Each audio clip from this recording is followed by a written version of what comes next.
नमस्कार, स्वागत है आप सभी का। उत्तर प्रदेश करंट अफेयर्स में आज हम जून और जुलाई का एक साथ जो है करंट अफेयर्स पूरा कवर करेंगे। तो निश्चित रूप से थोड़ा सा जो है बड़ा वीडियो हो जाएगा, लेकिन आप इसको पूरा देखेंगे तो जून और जुलाई में उत्तर प्रदेश में जितना भी महत्वपूर्ण करंट अफेयर्स समसामयिक घटनाक्रम घटित हुआ है वो सब आपका जो है तैयार हो जाएगा। तो चलिए शुरुआत करते हैं। उससे पहले मैं बता दूं कि इस जो है करंट अफेयर्स की, जिसमें यूपी करंट अफेयर्स भी शामिल है, हमारी मंथली मैगजीन जो है हर महीने जारी होती है। तो उसके लिए जो लिंक है वो इस वीडियो के डिस्क्रिप्शन बॉक्स में आपको प्रोवाइड किया गया है। साथ में ही अगर आप चाहें और आपको लिंक नहीं मिल पा रहा है तो आप जो है 9506742546 पर करंट अफेयर्स ई बुक लिख कर भेज दीजिएगा, तो आपको वहाँ पर जो है लिंक प्रोवाइड करा दिया जाएगा। समीक्षा अधिकारी, सहायक समीक्षा अधिकारी का एग्ज़ाम अब जो है प्रारंभिक परीक्षा 5 दिसंबर को होनी है। आपके पास पर्याप्त समय है और बहुत जल्दी ही जो है एक स्ट्रेटजी वाला वीडियो भी आपके सामने मैं फिर से लेके आ रहा हूँ, क्योंकि आप लोग की बहुत ज़्यादा डिमांड है। तो जो लोग भी जो है समीक्षा अधिकारी, सहायक समीक्षा अधिकारी परीक्षा में सम्मिलित हो रहे हैं और चाहते हैं कि इसी अटैम्प्ट में वो जो है ये एग्ज़ाम क्लियर कर लें, तो आप हमारे कोर्स से जुड़ सकते हैं। कोर्स हमारा जो है 3 कैटेगरी का है। एक तो कंबाइंड है, जिसमें प्रीलिम्स प्लस मेंस आपको जो है पूरा कंप्लीट कोर्स 100% जो है इसमें कराया जाएगा। केवल प्रीलिम्स का भी कोर्स अवेलेबल है और केवल मेंस का भी कोर्स अवेलेबल है। इन सभी कोर्स में वीडियो लेक्चर्स, PDF में नोट्स आपको प्रोवाइड होंगे, साथ में जो है टेस्ट सीरीज प्रोवाइड होगी और जो है ये कोर्स हमारे ऐप के माध्यम से आपको जो है प्राप्त होगा। जो हमारा एंड्रॉयड ऐप है डिकोड एग्ज़ाम का, आप उसको डाउनलोड करके वहाँ से भी कोर्स ज्वाइन कर सकते हैं। अगर कोई असुविधा हो तो आप जो है ROARO वीडियो कोर्स लिखकर 9506742546 पर व्हाट्सएप कर दीजिए। आपको रिप्लाई में जो है सारा प्रोसीजर सेंड कर दिया जाएगा, किस तरह से आप इसको ज्वाइन कर सकते हैं। तो अपने आप में ये कंप्लीट कोर्स है और अगर आप जो है मन बना चुके हैं कि इस साल ही आपको ये क्रैक करना है, क्योंकि लास्ट ईयर जो लास्ट बैच हमारा था उससे करीब 8 सिलेक्शन हमारे समीक्षा अधिकारी में हुए थे, जिसके बारे में आप लोग को जानकारी है। और इस बार हम लोगों ने अपना टारगेट और ऊंचा रखा है और जो है पूरा प्रयास रहेगा कि अधिकतम सिलेक्शन जो है हम जो है दे सकें। तो चलिए आज के टॉपिक को स्टार्ट करते हैं हम जो है।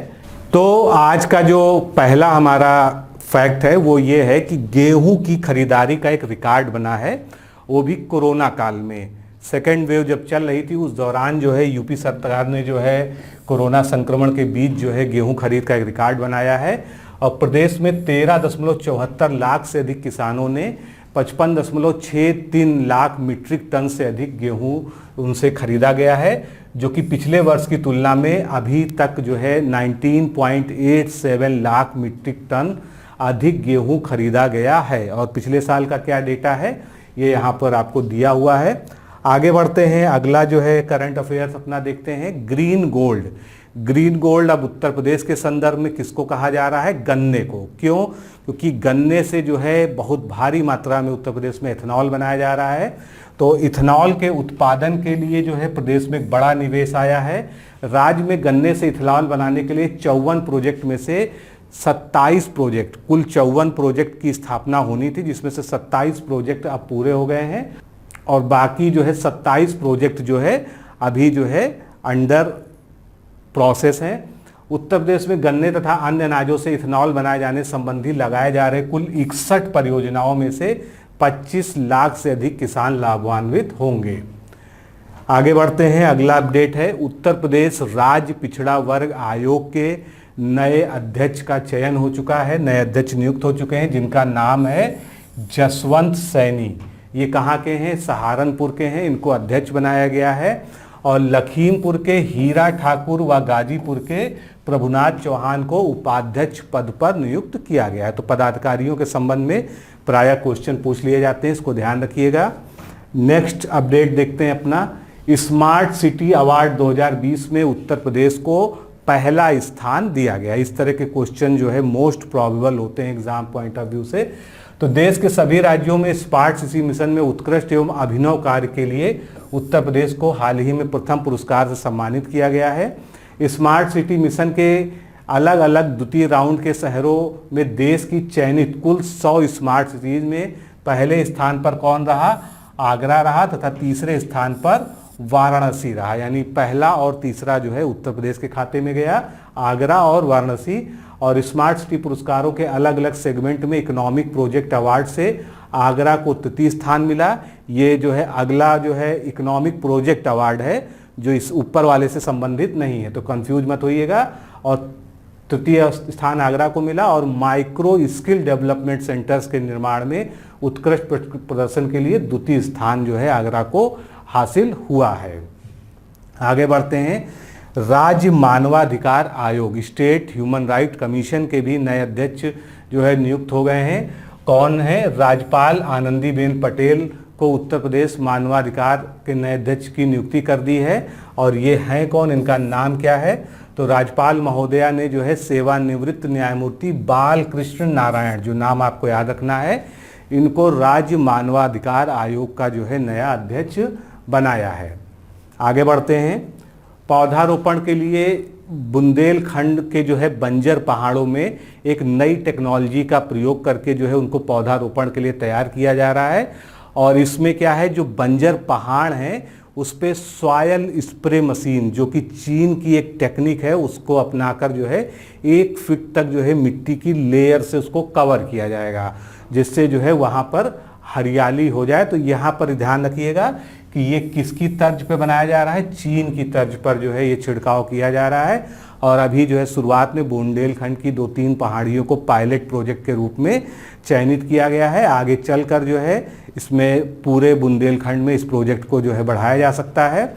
इसमें मुख्य रूप से कुसुम, कचनार, बकैन, अकेसिया, काला सिरस, बबूल आदि पेड़ों को लगाया जाएगा। इसके साथ ही जो है औषधीय और सुगंधित पौधे, जो एरोमेटिक और मेडिसिनल प्लांट होते हैं, जिसमें जो है समी, चक्रेसिया, तमाल आदि को भी प्राथमिकता जो है दी जाएगी। अगला अपडेट देखते हैं। पीएम स्वनिधि योजना, ये आप लोग जानते हैं, इसमें जो है सर्वश्रेष्ठ 10 नगर निगमों का चुनाव किया गया है। और इसमें उत्तर प्रदेश के कितने हैं? 5। मुख्य रूप से आपको यही फैक्ट याद रखना है। और इसमें कौन कौन से नगर निगम हैं? गोरखपुर, बरेली, अलीगढ़, मुरादाबाद और सहारनपुर हैं। और स्वनिधि योजना जो है, पीएम स्वनिधि योजना, इसमें 10,000 तक का जो है कर्ज प्रदान किया जाता है। आगे बढ़ते हैं। अभी जुलाई में जो है वृक्षारोपण अभियान जो है हर साल की तरह चलाया गया उत्तर प्रदेश में।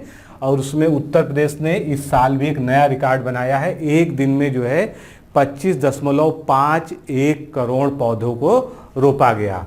और ये अभियान का क्या नाम था? मुख्यमंत्री का ये अभियान था, एक व्यक्ति एक पौधा अभियान के तहत 4 जुलाई को प्रदेश में 25 करोड़ यानी 25.51 एग्जैक्ट फिगर है, इसको रोपने का लक्ष्य पूरा हो गया है। अभियान की अगुवाई करते हुए राज्यपाल आनंदीबेन पटेल ने झांसी, वहीं मुख्यमंत्री योगी आदित्यनाथ ने सुल्तानपुर जिले में जो है इस अभियान का शुभारंभ किया था। और योगी सरकार के कार्यकाल में, जब से योगी सरकार है तब से 100 करोड़ पौधे अभी तक लगाए जा चुके हैं। आगे बढ़ते हैं। एक्सप्रेसवे गलियारे में 5 औद्योगिक यानी 5 इंडस्ट्रियल क्लस्टर बनाए जाएंगे। और ये जो है इन क्लस्टर्स में क्या होगा? प्लास्टिक इंडस्ट्री, टेक्सटाइल इंडस्ट्री समेत जो है बाकी अन्य बड़े बड़े उद्योग स्थापित किए जाएंगे, जिससे लाखों युवाओं को प्रदेश में ही रोजगार जो है मिले। ये जो है जितने भी एक्सप्रेसवे हैं उनके किनारे ये क्लस्टर्स विकसित किए जाएंगे। आगे बढ़ते हैं। वृक्षों को सहेजने और उनको जो है आगे की पीढ़ियों के लिए रखने के लिए जो है हेरिटेज के रूप में 100 साल पुराने जो वट वृक्ष हैं उनको जो है हेरिटेज वृक्ष के रूप में सहेजा जाएगा। तो जितने भी 100 वर्ष पुराने वट वृक्ष हैं उनको हेरिटेज के रूप में सहेजा जाएगा। जहाँ भी ऐसे वट वृक्ष होंगे उन्हें खोज कर जो है उनका जो है संरक्षण किया जाएगा। झांसी रेलवे स्टेशन का नाम बदल दिया गया है और अब इसका क्या नाम हो जाएगा? वीरांगना रानी लक्ष्मीबाई के नाम पर जो है झांसी रेलवे स्टेशन का नाम परिवर्तित हो गया है। और इसका जो है मंत्रालय को, रेल मंत्रालय को उत्तर प्रदेश सरकार द्वारा प्रस्ताव भेजा गया था।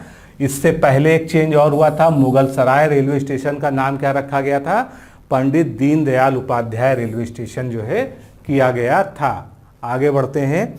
बाबा साहब भीमराव अंबेडकर की विरासत को जो है लखनऊ में सजोने के लिए जो है एक प्रोजेक्ट स्टार्ट हुआ है और उसके लिए जो है लखनऊ में ऐशबाग में 45.04 करोड़ रुपए की लागत से एक स्मारक बनेगा, जिसमें 750 लोगों की क्षमता वाला जो है एक ऑडिटोरियम या सभागार होगा, पुस्तकालय होगा, बहुउद्देशीय सम्मेलन केंद्र, बाकी अन्य सुविधाएं होंगी और इसका उद्घाटन जो है राष्ट्रपति महोदय द्वारा जो है किया गया है।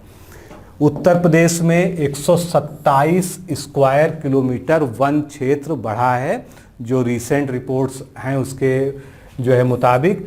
तो मुख्यमंत्री के प्रयासों से यूपी में हरियाली क्षेत्र में दायरा अगले 4 सालों में 127 वर्ग किलोमीटर बढ़ गया है। फॉरेस्ट सर्वे ऑफ इंडिया की रिपोर्ट 2019 के मुताबिक यूपी का वृक्षारोपण राष्ट्रीय औसत 2.89% की तुलना में अब कितना हो गया है, 3.05% हो गया है। तो ये जो है थोड़ा सा महत्वपूर्ण है आपके एग्जाम पॉइंट ऑफ व्यू से।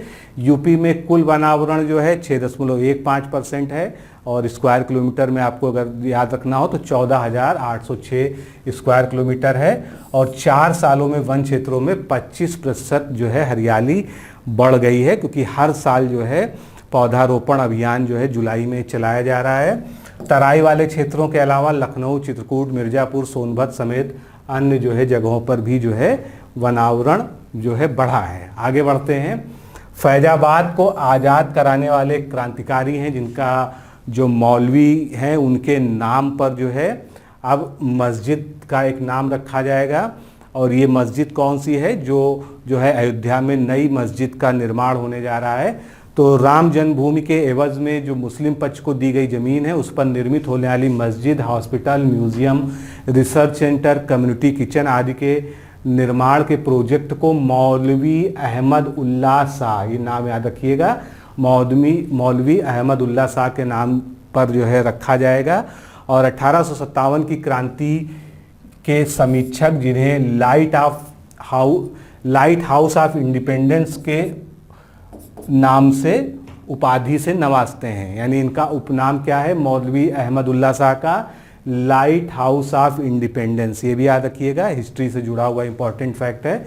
इन्होंने क्रांति के दौरान कुछ समय के लिए तत्कालीन फैजाबाद को अंग्रेजों से स्वतंत्र कराने की कामयाबी भी हासिल की थी।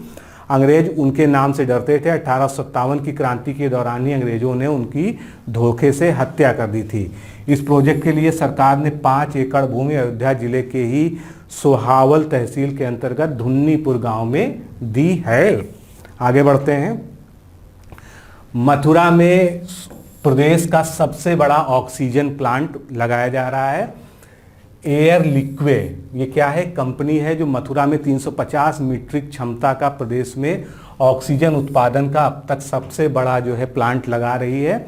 इस पर करीब 300 करोड़ रुपए का निवेश होगा। तो ये महत्वपूर्ण है क्योंकि ये प्रदेश का सबसे बड़ा जो है ऑक्सीजन उत्पादन करने वाला जो है प्लांट या संयंत्र होगा। आगे बढ़ते हैं। सरकार ने जो है चीनी मिलों के बकाया भुगतान का भी एक रिकॉर्ड बनाया है।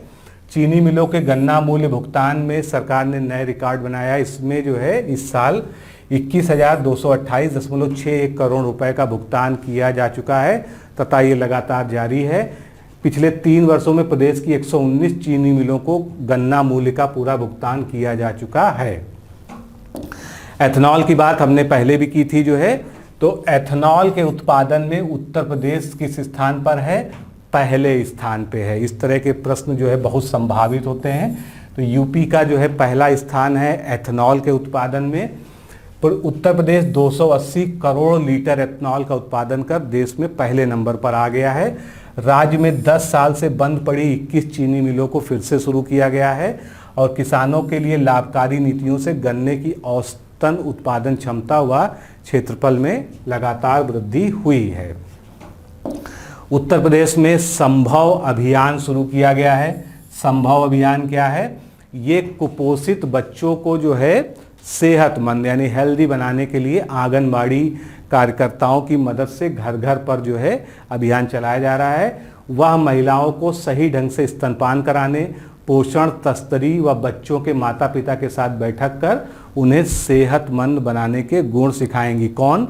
आंगनबाड़ी कार्यकर्ता जो होती हैं। इसके लिए प्रदेश में संभव अभियान शुरू किया गया है जो 30 सितंबर तक चलेगा। आगे बढ़ते हैं। प्रधानमंत्री नरेंद्र मोदी के सुझाव पर जो है विजन डॉक्यूमेंट का शीर्षक बदला गया है। ये विजन डॉक्यूमेंट जो है अयोध्या को एक अंतर्राष्ट्रीय पर्यटन के केंद्र के स्थल के रूप में विकसित करने के लिए है।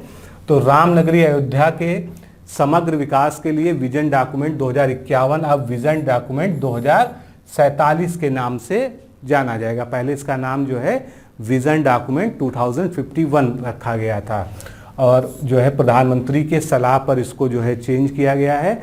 अभी तक रामनगरी अयोध्या के 30 वर्षों की आवश्यकता को ध्यान में रखकर विजन डॉक्यूमेंट बनाया गया है, लेकिन दृष्टिकोण प्रपत्र में शामिल लक्ष्य को अब 4 साल पहले प्राप्त करना होगा, क्योंकि 51 की जगह इसको 47 कर दिया गया है। आगे बढ़ते हैं। अयोध्या में ही महर्षि महेश योगी विश्वविद्यालय की स्थापना की जाएगी। उत्तर प्रदेश में उच्च शिक्षा को बढ़ावा देने के लिए राज्य सरकार निजी विश्वविद्यालयों की स्थापना पर जोर दे रही है।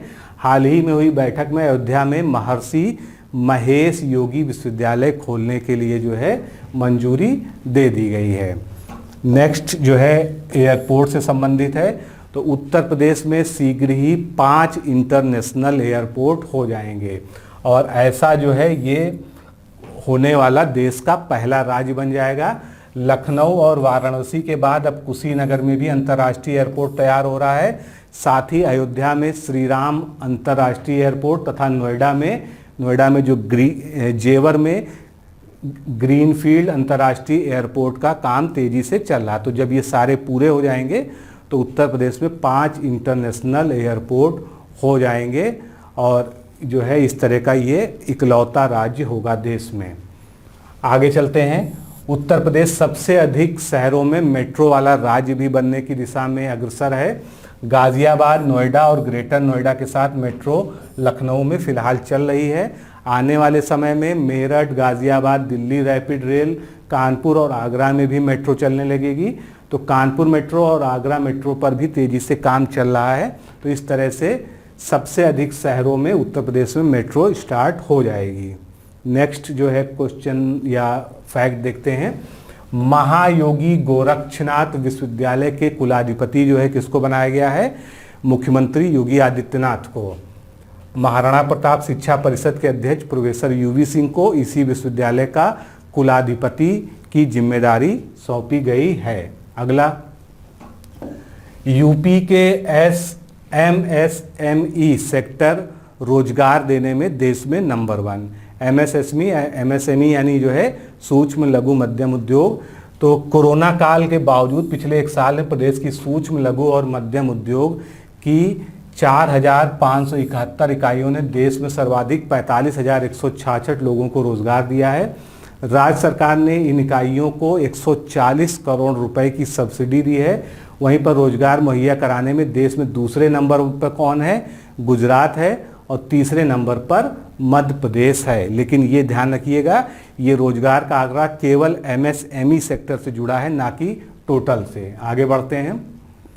अब ट्रेड प्रमोशन सेंटर, तो हर जिले में जो है ओवरसीज ट्रेड प्रमोशन सेंटर जो है स्थापित होगा। प्रदेश के प्रत्येक जिले में निर्यात का हब बनाने के लिए overseas trade promotion and facilitation centre, ये इसका पूरा नाम है, जिसकी स्थापना की जाएगी। इन सेंटरों के बीच समन्वय के लिए एक केंद्रीय फैसिलिटेशन सेंटर की भी स्थापना की जाएगी। इससे निर्यात में 400 करोड़ रुपए की तक की वृद्धि होगी तथा 4,000 लोगों को रोजगार मिल सकेगा। अब इतनी सारी उपलब्धियों के बीच में जो है कुछ जो है वैसी जो है उत्तर प्रदेश के संदर्भ में गंभीर बातें भी हैं। उच्च शिक्षा में उत्तर प्रदेश औसत से पीछे है। अभी जो रिपोर्ट आई है उच्च शिक्षा का जो नामांकन को लेकर हाल ही में अखिल भारतीय उच्च सर्वेक्षण 2019-20 रिपोर्ट जारी की गई। इसके अनुसार उच्च शिक्षा हासिल करने वालों का राष्ट्रीय स्तर पर सकल नामांकन अनुपात, जिसको हम GER कहते हैं, ग्रॉस इनरोलमेंट रेशियो, ये 27.1% है। और उत्तर प्रदेश का जो है GIR कितना है? 25.3% है। फलों और सब्जियों के लिए उत्तर प्रदेश के 11 जिलों में पैकिंग हाउसेज या पैक हाउसेज बनाने का जो है प्रोजेक्ट शुरू किया गया है। तो उत्तर प्रदेश से फल व सब्जियों को विदेश से निर्यात जो है सुगम बनाने के लिए 11 इंटीग्रेटेड पैक हाउस बनाए जाएंगे। ये कहाँ कहाँ पर हैं, ये जिले दिए हुए हैं। वाराणसी, प्रतापगढ़, अमरोहा, गोरखपुर, बरेली, लखीमपुर खीरी, प्रयागराज, अयोध्या, शाहजहांपुर, झांसी, अलीगढ़ जिलों में जो है ये पैक हाउस बनाए जाएंगे। आगे बढ़ते हैं। उत्तर प्रदेश ने स्कूली शिक्षा में, जो स्कूल एजुकेशन है, इसमें अपना प्रदर्शन थोड़ा सा सुधारा है, लेकिन उच्च शिक्षा में जो है औसत से कम है। तो हाल ही में शिक्षा मंत्रालय की ओर से स्कूली शिक्षा में होने वाले बदलाव को लेकर जारी की गई परफॉर्मेंस ग्रेडिंग इंडेक्स से पता चला है कि स्कूली शिक्षा के क्षेत्र में उत्तर प्रदेश ने अपने पिछले प्रदर्शन में सुधार किया है। ताज़ा स्कूली शिक्षा रिपोर्ट से जुड़ी गतिविधियों का 70 मानकों पर इसको तैयार किया गया है और उत्तर प्रदेश ने अपने पिछले प्रदर्शन में करीब 20% का जो है सुधार प्रदर्शित किया है। आगे बढ़ते हैं। उत्तर प्रदेश में जो जिलाधिकारी हैं यानी डीएम हैं, ये मकान और फ्लैट पर लगने वाले स्टाम्प शुल्क का रेट जो है तय करेंगे। ये इनको अधिकार दे दिया गया है। तो प्रदेश में अब फ्लैट, जमीन, मकान, दुकान आदि भू संपत्तियों की खरीद पर लगने वाला जो स्टाम्प शुल्क होता है, इसका निर्धारण जिलाधिकारी जो है स्वयं कर सकेगा। हाल ही में इस समय जो है इस संबंध में कैबिनेट ने अपनी मंजूरी दे दी है। जो राज्य संपत्ति विभाग द्वारा जो है संपत्ति मूल्यांकन नियमावली 1997 है, इसमें संशोधन का प्रस्ताव दिया गया था, उसको कैबिनेट ने मंजूर कर दिया है। कैबिनेट के इस महत्वपूर्ण निर्णय के बाद अब भू संपत्तियों की कीमत तय करने तथा रजिस्ट्री के समय लगने वाले स्टाम्प शुल्क तय करने के विवाद नहीं होगा और इससे क्या होगा, मुकदमों की संख्या जो है घटेगी। आगे बढ़ते हैं। फिर शिक्षा क्षेत्र से ही जो है अगली जो है अपडेट है। यूपी की बुनियादी शिक्षा यानी जो बेसिक एजुकेशन है, उसकी सुविधाओं में 24% सुधार प्रदर्शित किया गया है, लेकिन जो है सीखने के परिणाम में 10% की गिरावट आई है। केंद्रीय शिक्षा मंत्री तत्कालीन जो है रमेश पोखरियाल निशंक ने राज्यों और तत्कालीन केंद्र शासित प्रदेशों के लिए प्रदर्शन की श्रेणी तय करने वाले परफॉर्मेंस ग्रेडिंग इंडेक्स 2019-20 को जारी करने की मंजूरी दे दी है। इसमें उत्तर प्रदेश में बुनियादी शिक्षा सुविधाओं में 24% का सुधार देखा गया है, लेकिन सीखने के परिणाम तथा गुणवत्ता के क्षेत्र में उत्तर प्रदेश का जो है प्रदर्शन खराब रहा है, जिसमें 10% का डाउनफॉल यानी गिरावट देखी गई है। इसमें 2017-18 की रैंकिंग में 150 में से 73 अंक मिले हैं, जबकि इस बार इसको मात्र 109 अंक मिले हैं उत्तर प्रदेश को। पिछली बार यूपी को सीखने के परिणाम और गुणवत्ता में 180 में से 132 अंक मिले थे, वहीं इस बार जो है 11 अंक मात्र जो है हासिल हुए हैं। आगे बढ़ते हैं। कैबिनेट ने एक और महत्वपूर्ण डिसीजन लिया है। हर श्रेणी में दिव्यांगजनों को आरक्षण का लाभ देने का ये डिसीजन है। तो उत्तर प्रदेश कैबिनेट ने प्रदेश में सरकारी नौकरियों में दिव्यांगजनों के समूह, जो समूह का ख ग घ की जो है नौकरियां हैं, इनमें 4% का क्षैतिज आरक्षण सुनिश्चित करने के लिए दिव्यांगजन के आरक्षण से संबंधित प्रस्ताव को मंजूरी दे दी है। विकलांगजन से संबंधित जो एक्ट है, तो विकलांगजन समान अवसर अधिकार संरक्षण एवं पूर्ण भागीदारी अधिनियम 1995 में 7 प्रकार की दिव्यांगताएं जो है डिसेबिलिटीज़ को परिभाषित किया गया है। इस आरक्षण को लागू किए जाने हेतु प्रत्येक स्थापन में पदों का चिन्हांकन वर्ष 2011 में किया गया था। वर्ष 2016 में दिव्यांग जन अधिकार अधिनियम 2016 पारित हुआ था और इसी कड़ी में एक और जो है दिव्यांगता की श्रेणी जोड़ दी गई है। एसिड अटैक से पीड़ित जो लोग हैं उनको भी दिव्यांग आरक्षण का लाभ दिया जाएगा। इसके लिए योगी सरकार ने बौनापन, रोगमुक्त, कुष्ठ, बौद्धिक दिव्यांगता को भी नई आरक्षण सूची में शामिल कर लिया गया है। मतलब ये भी जो है अब नई श्रेणी में आ गए हैं। यूपी की लोक सेवाओं में दिव्यांगजन को समूह का ख ग घ में 4% क्षैतिज आरक्षण का लाभ जो है पहले ही अनुमन्य किया जा चुका है। तो ये जो है दिव्यांगता की अब नई श्रेणियां हैं, जिसमें अंध और निम्न दृष्टि, बधिर और श्रवण शक्ति में ह्रास, चलंग दिव्यांगता, स्वपरायणता, बौद्धिक दिव्यांगता, विशेष अधिगम दिव्यांगता, बाकी ये सारी कैटेगरीज हैं।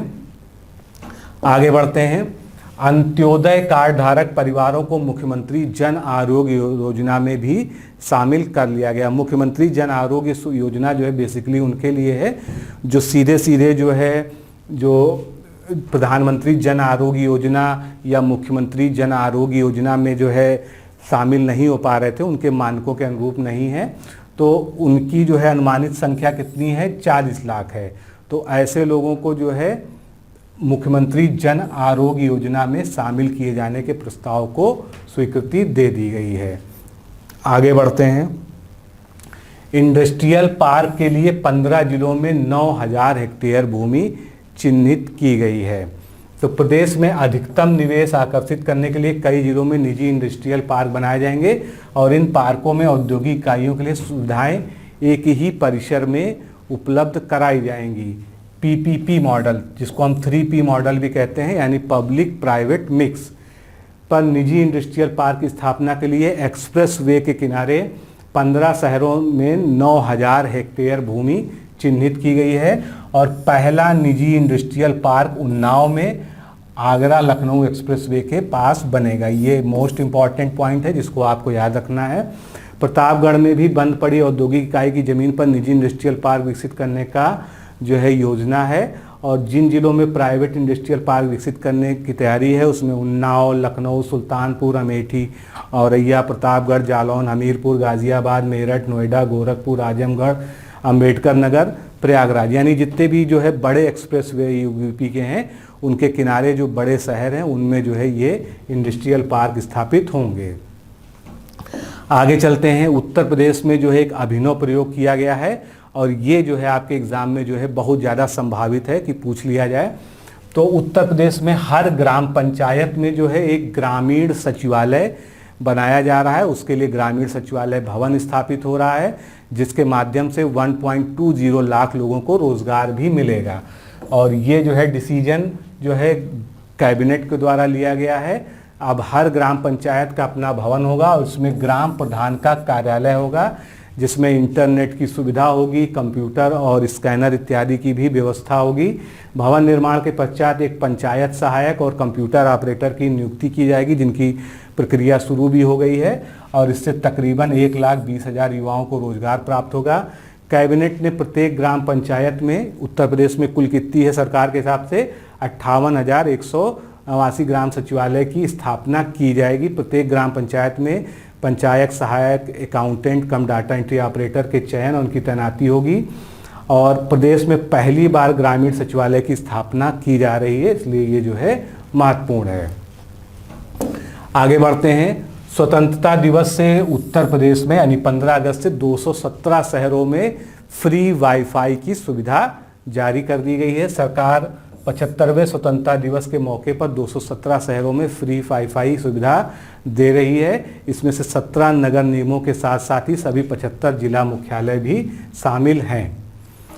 इसके आगे बढ़ते हैं। बच्चों को लेकर योजना है मुख्यमंत्री बाल सेवा योजना। इसका भी अभी हाल ही में शुभारंभ किया गया है। इसमें क्या है, योजना के बारे में थोड़ी सी डिटेल और उसकी पात्रता वगैरह जरूर पता होनी चाहिए एग्ज़ाम के पॉइंट ऑफ व्यू से। तो इसमें 18 वर्ष से कम आयु के ऐसे बच्चे जिन्होंने कोविड-19 के अलावा या अन्य कारणों से अपने माता पिता या दोनों से या माता पिता में से किसी एक या फिर अपने जो है जो उनके लीगल गार्जियन हैं, लीगल अभिभावक हैं, उनको खो दिया है तो उन्हें 2500 रुपये प्रति माह की आर्थिक मदद दी जाएगी। यही है मुख्यमंत्री बाल सेवा योजना। इसके अलावा मुख्यमंत्री ने घोषणा की है कि कोरोना के अलावा अन्य कारणों से भी अगर कोई बच्चा अनाथ हुआ है तो उनको भी ये मदद आर्थिक दी जाएगी। आगे बढ़ते हैं। इंडियन ऑयल कॉरपोरेशन मथुरा देश में पहला ग्रीन हाइड्रोजन संयंत्र लगाएगा। मोस्ट इम्पॉर्टेंट, इसी तरह के प्रश्न जो है पूछे जाते हैं।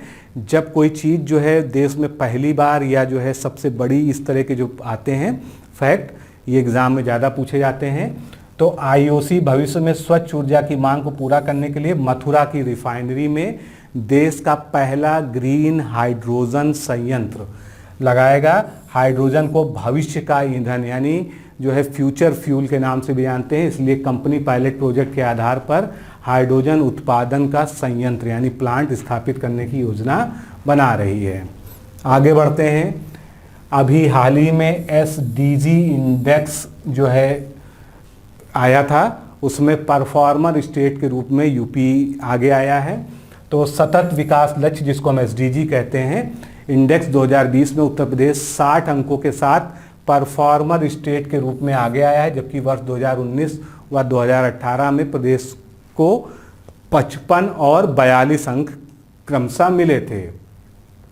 ये SDG इंडेक्स कौन जारी करता है? नीति आयोग जो है जारी करता है, जिसका फुल फॉर्म क्या है? Sustainable development goals. भारत सूचकांक 2020-21 इस रिपोर्ट का नाम दिया गया है। इसमें बिहार का प्रदर्शन जो है सबसे खराब रहा है, जबकि केरल जो है इसमें टॉप पर रहा है और उसने अपना पिछला जो रिकॉर्ड है, मतलब पिछले साल भी वो टॉप पे था, तो उसने अपना रिकॉर्ड बरकरार रखा है। केरल ने 75 अंक के साथ शीर्ष राज्य के रूप में अपना स्थान मेंटेन रखा है, जबकि 74 अंक के साथ हिमाचल प्रदेश और तमिलनाडु को संयुक्त रूप से दूसरा स्थान मिला है। आगे बढ़ते हैं। 81.59 लाख परिवारों को मुफ्त राशन देने का भी जो है उत्तर प्रदेश सरकार ने जो है कीर्तिमान बनाया है। तो कोरोना काल में गरीबों और जरूरतमंदों को भुखमरी से निजात दिलाने के उद्देश्य से चलाई गई प्रधानमंत्री गरीब कल्याण योजना के तहत हाल ही में प्रदेश में 81,59,418 परिवारों को मुफ्त अनाज वितरण के साथ नया कीर्तिमान या रिकॉर्ड बनाया है। अन्न महोत्सव के तौर पर, अभी हाल ही में आपने पढ़ा होगा अन्न महोत्सव मनाया गया था, तो अन्न महोत्सव के तौर पर पूरे प्रदेश में मनाए गए इस कार्यक्रम के तहत सूबे की 79,612 राशन दुकानों के माध्यम से कुल 1,71,035 मीट्रिक टन राशन वितरित किया गया। इसका फायदा इन परिवारों के 3,42,07,075 सदस्यों को मिला है। आगे चलते हैं। संस्कृत बोलना सिखाने के लिए भी सरकार ने जो है, उत्तर प्रदेश सरकार ने एक योजना चालू की है। मिस्ड कॉल देने पर जो है आपको इसमें रजिस्ट्रेशन करा सकते हैं। तो उत्तर प्रदेश संस्कृत संस्थान के एक अभियान के तहत जो है, ये आपको नंबर यहाँ पर दिया गया है, इस पे मिस्ड कॉल करने पर इच्छुक छात्र को संस्कृत सिखाने का जो है कार्यक्रम चलाया जा रहा है। जैसे इस नंबर पर कॉल करेंगे, संस्कृत की ऑनलाइन पढ़ाई के लिए पंजीकृत हो जाएंगे। इस नंबर पर मिस्ड कॉल देते ही छात्र के मोबाइल पर एक गूगल फॉर्म का लिंक आएगा और उसको फॉर्म को फिल करके जो है आप जो है अपना रजिस्ट्रेशन करा सकते हैं। बाकी जो है यहाँ पर आंकड़े दिए गए हैं कि कहाँ कहाँ पर जो है कितने कितने रजिस्ट्रेशन जो है इस कार्यक्रम में हो चुके हैं। आगे बढ़ते हैं। तकनीकी के मदद से जो है भ्रष्टाचार पर नज़र रखने के लिए मुख्यमंत्री के द्वारा एक नया पोर्टल उत्तर प्रदेश सरकार का शुरू किया गया है, जिसका नाम है मेरी सरकार या माई गवर्नमेंट पोर्टल। तो इस पे क्या है, आप जो है जितनी भी सरकारी योजनाएं हैं उसके बारे में अपना रिव्यू लिख सकते हैं, कोई शिकायत है वो लिख सकते हैं, कोई जो है सुझाव है वो लिख सकते हैं। तो इसके और जो है जिससे जो है इस प्लेटफॉर्म पर जो भी सुझाव शिकायत जो है इत्यादि पहुंचेगी उसको सरकार जो है रिव्यू करेगी और फीडबैक के आधार पर एक्शन लेगी। आगे बढ़ते हैं। उत्तर प्रदेश में बहुत सारे जो पुराने कानून हैं, जिसमें से 48 कानूनों को ख़त्म किया जा रहा है, जिनका आज की डेट में कोई यूज़ नहीं रह गया है, वो अंग्रेज़ों के समय से जो है प्रचलित हैं। तो इसमें सबसे अधिक जो है आबकारी विभाग के 18 नियम और अधिनियम शामिल हैं। दैवीय आपदाएं आती रहती हैं, इसमें सबसे ज़्यादा जो है मौतें जो है सांप के डसने से या सर्पदंश से होती हैं। जो नया जो है वो आया है आंकड़ा, उसके अनुसार प्रदेश में जो है 2019-20 में जो है दैवीय आपदाओं में से कुल 1509 लोगों की जान गई थी, जिसमें से 484 मौतें जो हैं सर्पदंश की वजह से हुई हैं। और 2020-21 में 1288 लोगों ने अपनी जान गंवाई, जिसमें से 533 लोगों की मृत्यु जो है सांप के डसने से हुई हैं। और आपदा से जान गंवाने वाले प्रत्येक व्यक्ति के आश्रित को 4 लाख रुपए की आर्थिक सहायता सरकार प्रदान करती है। ये जो है पूरा डेटा है कि कौन कौन सी आपदाएं हैं, उनका क्या आंकड़ा रहा 19-20, 20-21 और 21-22 में अभी तक जो है क्या आंकड़ा रहा जो है। तो इसमें जो है जो सर्पदंश के केस हैं ये आप देख सकते हैं, ये सर्वाधिक हैं। बाकी जो है बिजली गिरना, बाढ़ और बाकी सारी चीज़ें इसमें शामिल हैं। आगे बढ़ते हैं। उत्तर प्रदेश सरकार ने अभी जो है अपनी एक ड्राफ्ट जनसंख्या नीति जारी की थी, तो अभी वो फाइनल तो नहीं हुई है, लेकिन उससे जो है कुछ लक्ष्य निर्धारित किए गए हैं। उत्तर प्रदेश में 10 साल में बाल लिंगानुपात को 919 करने की तैयारी की गई है, यानी एक ये लक्ष्य है, इसको आपको याद रखना है। और वर्तमान में जो है लिंगानुपात प्रदेश में 899 है, इसे वर्ष 2026 तक बढ़ाकर 905 और बाद में 2030 तक जो है 919 करने का लक्ष्य रखा गया है, यानी ये 10 साल का लक्ष्य है 919 करने का। आगे बढ़ते हैं। बखिरा पक्षी विहार, आप लोग जानते हैं कहाँ पर है ये, संत कबीर नगर में है। तो इसको जो है अपग्रेड किया जा रहा है और इसको एक नई पहचान देने के लिए, अंतर्राष्ट्रीय पहचान दिलाने के लिए रामसर साइट में शामिल करने के लिए केंद्र सरकार को उत्तर प्रदेश सरकार ने प्रस्ताव भेजा है। रामसर साइट घोषित होने के बाद ये अंतर्राष्ट्रीय फलक पर आ जाएगा।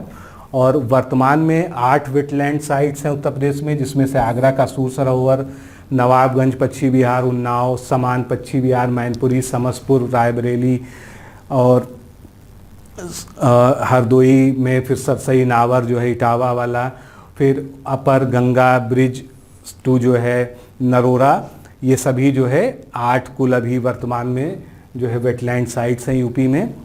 आगे बढ़ते हैं। ये हमने कवर कर लिया है कि एक दिन में जो है 25.51 करोड़ पौधारोपण का लक्ष्य जो है लक्ष्य को प्राप्त कर लिया गया है, एक नया रिकॉर्ड बना दिया गया है। और यहाँ पर एक चीज़ जो ऐड करनी है वो ये है कि उत्तर प्रदेश सरकार द्वारा वर्ष 21-22 में 30 करोड़ पौधारोपण का लक्ष्य निर्धारित किया गया है, जो आपसे पूछा जा सकता है। और ये जो है इसमें जो है ऐसा नहीं कि केवल सरकारी ही क्षेत्र जो है प्रयासरत है, इसमें जो है जितने भी सरकारी विभाग हैं, प्राइवेट हैं, एनजीओज हैं, सभी को शामिल किया गया है। और निःशुल्क पौधे उपलब्ध कराए गए हैं, जिसमें यूकेलिप्टिस और पॉपुलर के पेड़ों को नहीं उपलब्ध कराया गया है, यानी उनको जो है इसमें पौधारोपण में शामिल नहीं किया गया है। आगे बढ़ते हैं। आगे टीकाकरण का भी यूपी सरकार लगातार रिकॉर्ड बना रही है, कोरोना वैक्सीनेशन का। तो अभी हाल ही में 10.06 लाख टीके लगाकर जो है यूपी ने एक नया रिकॉर्ड बनाया है एक दिन में। और ये एक ही दिन में जो है 10.06 लाख टीकाकरण बनाया गया है। अभी तक देश में सबसे ज़्यादा 5.43 करोड़ वैक्सीन यूपी ने लगाई है। ये डाटा चेंज होने वाला है, इसलिए आपको इसको बहुत ज़्यादा याद रखने की ज़रूरत नहीं, क्योंकि ये तो हर हफ्ते ही चेंज हो जाएगा। दूसरे नंबर पर महाराष्ट्र है, जो अभी तक की पोजीशन है उसके अनुसार। आगे बढ़ते हैं।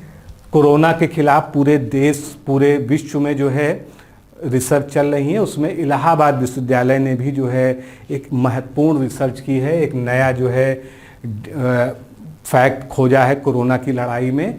तो रसायन विभाग के जो प्रोफेसर हैं, इनके निर्देशन में 8 ऐसे रासायनिक कंपाउंड्स यानी केमिकल कंपाउंड्स की खोज की गई है जो वायरस से संक्रमण में लड़ने में कारगर होते हैं। शोध में सामने आया कि कोरोना वायरस के खिलाफ इन यौगिकों की कार्यक्षमता काफ़ी अधिक है और ये यौगिक मानव शरीर पर किसी तरह का कोई एडवर्स इफेक्ट भी नहीं डालते हैं। ये अहम शोध जो है फ्रांस के प्रतिष्ठित journal of biomolecular structure and dynamics के जुलाई 2021 के अंक में प्रकाशित हुआ है, इसीलिए ये चर्चा में भी आया है।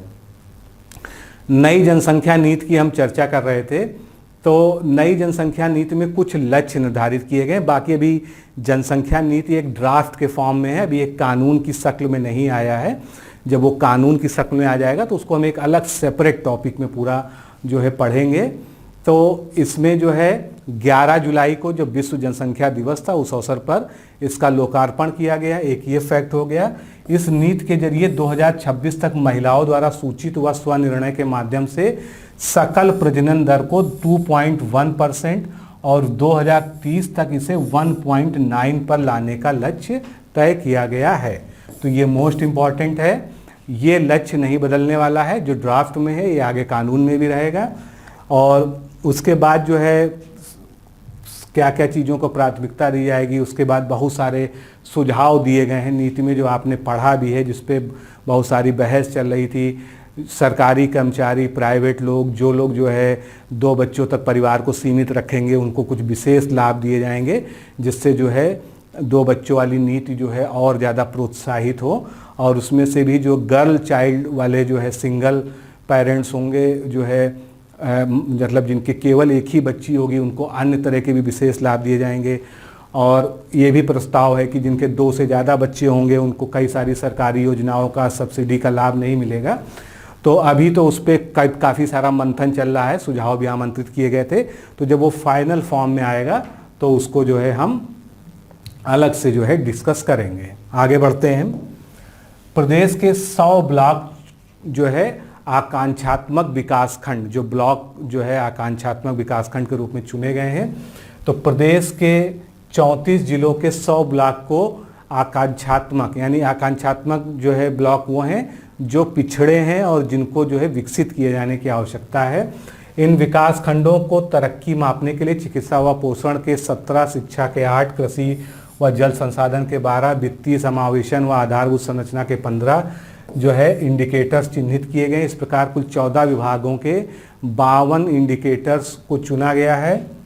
आगे बढ़ते हैं, नेक्स्ट फैक्ट देखते हैं। प्रदेश का पहला इंस्टीट्यूट ऑफ होटल मैनेजमेंट ये कहाँ पर खुल रहा है? पिपराइच में। पिपराइच कहाँ पर है? गोरखपुर में है। तो ये गोरखपुर पिपराइच के अगया गांव में बनेगा। इस इंस्टीट्यूट का निर्माण एवं संचालन पर्यटन विभाग की ओर से किया जाएगा, यानी एक सरकारी जो है इंस्टीट्यूट होगा।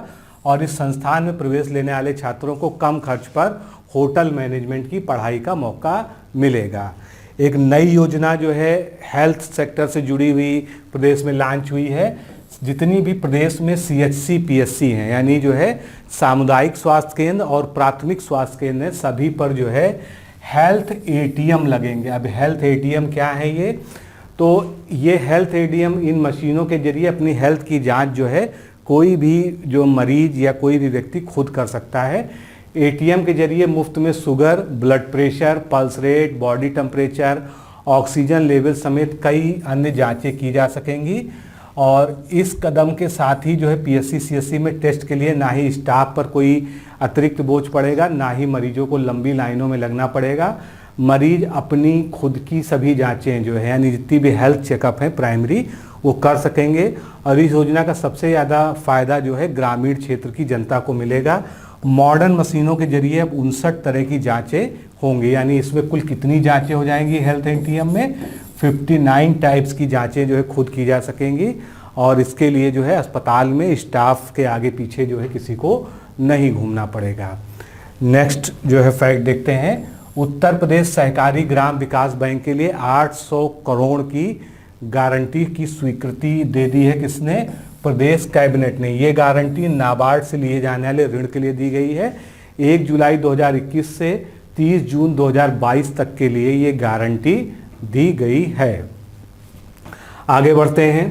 प्रदेश में 1000 कृषि केंद्रों की स्थापना की कार्य योजना, यानी जो है उसका जो प्रोजेक्ट है, उसका जो प्लान है वो मंजूर किया गया है। तो आपको ये संख्या याद रखनी है, कितने कृषि केंद्रों की स्थापना की जाएगी। इसमें 1000 कृषि केंद्रों की स्थापना की जाएगी। और ये जो है विधानसभा चुनाव से पहले जो है कृषि उद्यमियों को स्वरोजगार दिलाने के लिए 1000 कृषि केंद्र, जिसको एग्री जंक्शन नाम दिया जाएगा, उसकी स्थापना की जाएगी। ये योजना नाबार्ड की सलाह व प्रदेश में कार्यरत सहकारी बैंकों व अन्य सार्वजनिक क्षेत्रों के बैंकों के माध्यम से क्रियान्वित होगी। प्रत्येक एग्री जंक्शन पर लगभग 4 लाख रुपए खर्च होंगे। आगे बढ़ते हैं। ये उसमें पूरा है कि क्या क्या चीज़ें जो है इसमें दी जाएंगी। इसमें जो है युवाओं को प्रशिक्षण दिया जाएगा। और उसके अलावा जो है एग्री जंक्शन पर उच्च गुणवत्ता के बीज, उर्वरक, जैव उर्वरक, वर्मी कंपोस्ट, पेस्टिसाइड, इस सब की दवाएं जो है उपलब्ध होंगी। और जो है किसानों को जागरूक करने के लिए जो है सारी व्यवस्था वहाँ पर होगी।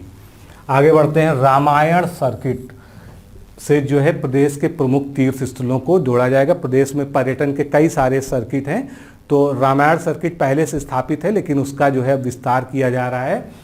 तो अयोध्या से किसको जोड़ा जाएगा? यानी रामायण सर्किट से बौद्ध circuit, Awadh circuit, Bundelkhand, Vindhya Varanasi Braj circuit, wild life eco पर्यटन सर्किट, इन सबको आपस में जोड़ा जाएगा।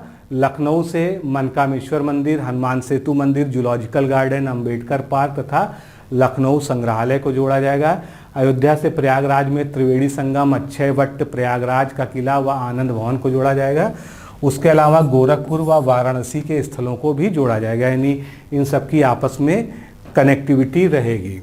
इसी से रिलेटेड है, पर्यटन को बढ़ावा देने के लिए कुल 12 सर्किट प्रदेश में अब हो जाएंगे। तो पर्यटन की 12 सर्किट में Ramayana circuit, Mahabharata circuit, Buddha circuit, Shaktipeeth, eco tourism, स्वतंत्रता संग्राम आदि प्रमुख हैं। यानी कुल जो है आगे चलकर जो पर्यटन के जो है उत्तर प्रदेश में 12 सर्किट स्थापित करने की सरकार की योजना है। नेक्स्ट जो है देखते हैं अपडेट, गंगा एक्सप्रेसवे से 12 जिलों को कुल जोड़ा जाएगा। जल्दी ही जो है ये स्टार्ट भी होने वाला है।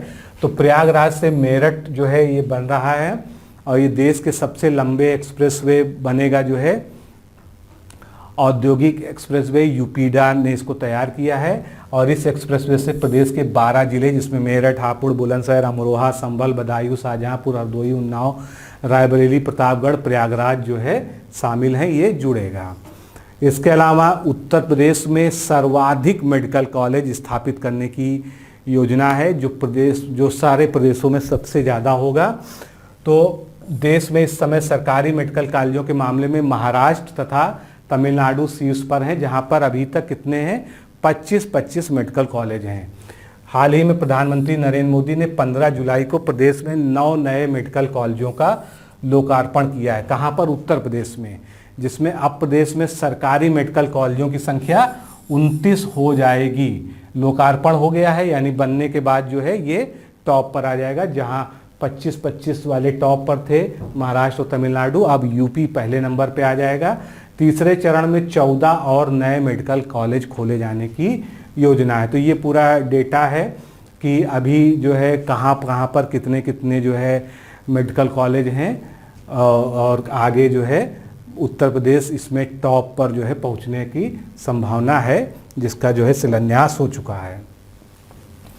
आगरा लखनऊ जो एक्सप्रेसवे है, इसके पैरेलल जो है रेलवे ट्रैक बनाया जाएगा।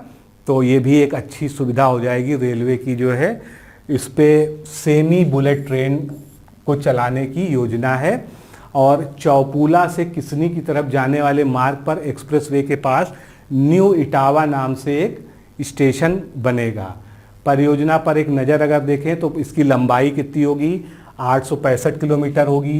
ये जो सेमी बुलेट ट्रेन है इसकी गति 320 किलोमीटर प्रति घंटा होगी।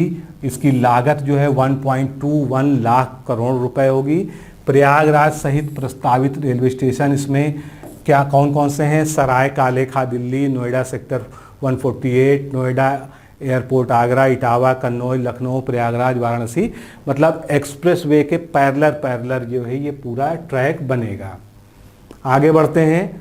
जिस तरह से औद्योगिक क्लस्टर उत्तर प्रदेश में बनाए जा रहे हैं, उसी तरह से मिल्क इंडस्ट्री को यानी डेयरी इंडस्ट्री को प्रमोट करने के लिए उत्तर प्रदेश में 3 मिल्क क्लस्टर बनेंगे।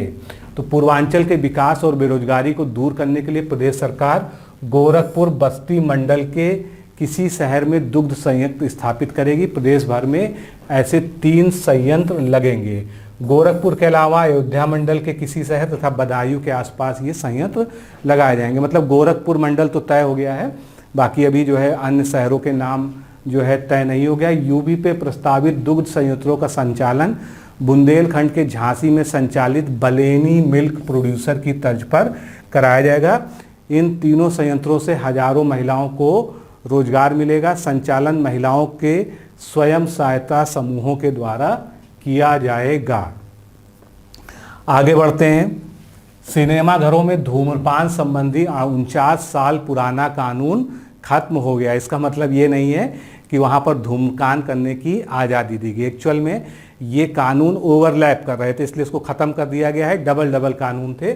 सरकार का मानना है कि मौजूदा समय में इस कानून की कोई ज़रूरत नहीं है, क्योंकि मल्टीप्लेक्स और सिनेमा घरों में धूम्रपान को लेकर चलचित्र अधिनियम प्रभावी है और इसीलिए एक ही प्रतिबंध के लिए 2 कानून की आवश्यकता नहीं है। इसलिए जो है ये पुराने वाले को रिपील कर लिया गया है, इसको ख़त्म कर दिया गया है।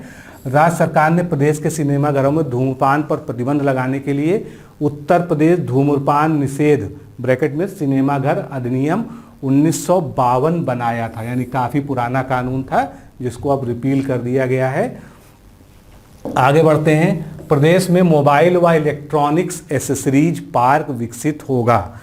तो India cellular and electronics association ने राज्य सरकार को प्रदेश में 300 एकड़ क्षेत्रफल में mobile and electronics accessories park विकसित करने का प्रस्ताव दिया है। और ये लगभग जो है इससे क्या होगा, 500 नई फैक्ट्रियां लगेंगी तथा 2 से 2.5 लाख लोगों को रोजगार के अवसर सृजित होंगे। इससे प्रदेश में 4 से 5 अरब डॉलर का निवेश होगा और 40,000 करोड़ रुपए का निर्यात बढ़ेगा। और ये प्रोजेक्ट कहाँ लगेगा इसके लिए अभी कोई साइट नहीं तय हुई है, लेकिन इस प्रोजेक्ट में एनसीआर तथा पूर्वांचल क्षेत्र को प्राथमिकता दी जाएगी। इलेक्ट्रॉनिक क्षेत्र में नेशनल पॉलिसी 2019 के तहत उद्योग भारत में 400 बिलियन डॉलर का उत्पादन करेगा। पिछले 5 से 7 वर्षों में मोबाइल फोन्स तथा इसके पार्ट्स के निर्माण की 269 यूनिट्स भारत में अब तक स्थापित हो चुकी हैं। उत्तर प्रदेश में मोबाइल हैंडसेट की जितनी भी मांग है उसमें से आधे से अधिक mobile set India cellular and electronics के द्वारा उपलब्ध कराए जाते हैं। आगे बढ़ते हैं। ग्राम पंचायतों से ही जो है अगला है जुड़ा है कि प्रदेश की हर ग्राम पंचायत में जन सेवा केंद्र खुलेंगे। तो ये जन सेवा केंद्र जो है हर ग्राम पंचायत में खुलेंगे और इन केंद्रों को डिजिटल पेमेंट को बढ़ावा देने के लिए भीम ऐप से जोड़ा जाएगा। इन सेवा केंद्रों के खुलने से गांव में रहने वाले लोगों को जितने भी प्रमाण पत्र होते हैं, विशेषकर आय प्रमाण पत्र, जात प्रमाण पत्र, निवास प्रमाण पत्र, इनको बनवाने के लिए तहसील इत्यादि पे जाके भटकना नहीं पड़ेगा। उनके यह काम अपनी ग्राम में ही स्थापित जनसेवा केंद्र पर हो जाएगा। यहाँ आवेदन के बाद आसानी से उनके प्रमाण पत्र बन जाएंगे और लोग डिजिटल पेमेंट के माध्यम से फीस जमा कर सकेंगे। सरकारी योजनाओं का लाभ भी जनसेवा केंद्रों पर तत्काल मिलेगा। आगे चलते हैं। राज्य चिन्ह, जो उत्तर प्रदेश का राज्य चिन्ह है, उसका अगर कोई अनऑथराइज यूज करता है, अनाधिकृत प्रयोग करता है, तो उसको एक दंडनीय अपराध के रूप में घोषित कर दिया गया है। जो उत्तर प्रदेश का राज्य चिन्ह है, आप सभी जानते हैं, उसको कोई भी कहीं भी पब्लिश कर लेता है, अभी कोई भी किसी तरह से यूज़ कर लेता है, लेकिन वो जो है क्या है, वो एक दंडनीय अपराध है। तो कैबिनेट ने राज्य संप्रीतक प्रयोग का विनिमयन नियमावली 2021 को जारी करने पर अपनी जो है मोहर लगा दी है, यानी इसको मंजूरी दे दी है। अब केवल जो है जिनको ऑथराइजेशन मिला हुआ है वही लोग जो है राज्य चिन्ह का प्रयोग कर पाएंगे। आगे बढ़ते हैं। प्रदेश की 58,189 ग्राम पंचायतों में लागू होगा सिटीजन चार्टर। और इसमें जो है सिटीजन चार्टर का मतलब क्या है कि हर काम का एक जो है टाइम ड्यूरेशन तय होगा कि इतने समय में ये काम जो है हो जाना चाहिए। तो ये कार्यक्रम मेरी पंचायत मेरा अधिकार जन सेवाएं हमारे द्वार अभियान के तहत लागू किया जाएगा। अब इसका पूरा ये है कि जो है जैसे जन प्रमाण पत्र बनना है तो क्या क्या दस्तावेज लगेंगे, उसका शुल्क कितना होगा, उसमें कितनी समय सीमा में ये बन जाना चाहिए, 1 माह में अधिकतम बन जाना चाहिए, संपर्क किससे करना है और उसके ऊपर ऑफिसर कौन है। तो ये पूरा जो है सिटीजन चार्टर इस तरह से जो है सभी जो है ग्राम पंचायतों में लागू होगा। आगे बढ़ते हैं। पीलीभीत टाइगर रिजर्व जो है इसको TX2 का प्रथम ग्लोबल अवार्ड मिला है और ये महत्वपूर्ण है क्योंकि एक इंटरनेशनल जो है अवार्ड है। ये 2018 में आयोजित बाघ गणना के अनुसार प्रदेश में राष्ट्रीय पशु बाघ की संख्या 117 से बढ़कर अब 173 हो गई है। वर्ष 2014 की बाघ गणना के अनुसार ये 117 थी। प्रदेश में संचालित वन एवं वन्यजीव संरक्षण संवर्धन हेतु चलाई जा रही विभिन्न योजनाओं के कार्यक्रमों के परिणाम स्वरूप पीलीभीत टाइगर रिजर्व में TX2 जो लक्ष्य हैं वनों में पाए जाने वाले बाघों की संख्या वर्ष 2022 तक दुगुनी करने की वैश्विक प्रतिबद्धता 4 वर्ष पूर्व ही प्राप्त कर ली गई है। ये 4 वर्ष कब से जोड़े जाएंगे? 2014 में 25 के सापेक्ष वर्ष 2018 में 65 का लक्ष्य प्राप्त कर लिया गया है।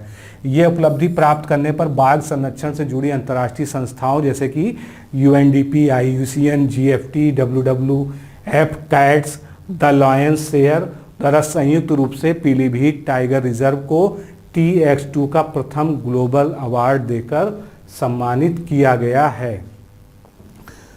कोविड-19 के संक्रमण के कारण हुए देशव्यापी लॉकडाउन में मार्च व अप्रैल 2020 में क्रमशः 78,000 किलोमीटर एवं 79,000 किलोमीटर एम स्ट्रिप ऐप आधारित पेट्रोलिंग कर दुधवा टाइगर रिजर्व को देश में पहला स्थान प्राप्त हुआ। ये भी जो एक उपलब्धि है।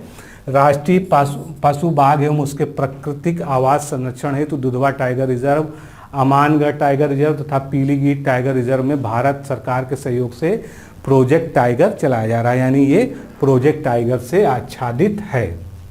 तो मित्रों, इस तरह से आज हमने यूपी का करंट अफेयर्स जून और जुलाई का इस लेक्चर के माध्यम से कवर कर लिया है। एक दो बार आप जो है इसको रिवाइज करके देख लीजिए, तो आपको बहुत ज़्यादा इसमें कुछ रटने की आवश्यकता जो है नहीं पड़ेगी। सारी चीज़ें ऐसी हैं जो आपको आराम से याद हो जाएंगी। तो आज के लिए इतना ही, फिर मिलते हैं नेक्स्ट लेक्चर में। नमस्कार, धन्यवाद।